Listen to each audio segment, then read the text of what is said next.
Contracts and Clauses Part 7, and this is the subject to sale clause. So we haven't been using them for the last few years because of the type of market we were in, but a subject to sale clause is quite typical, again, in a contract.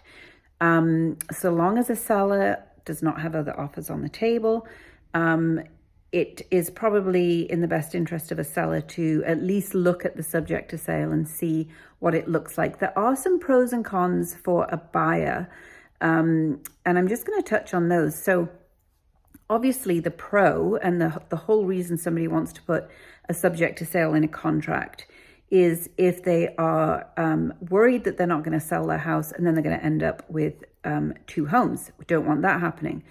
The con of a subject to sale is you are paying today's price for it in possibly tomorrow's market. So what I mean by that is, let's say it's $1 million today.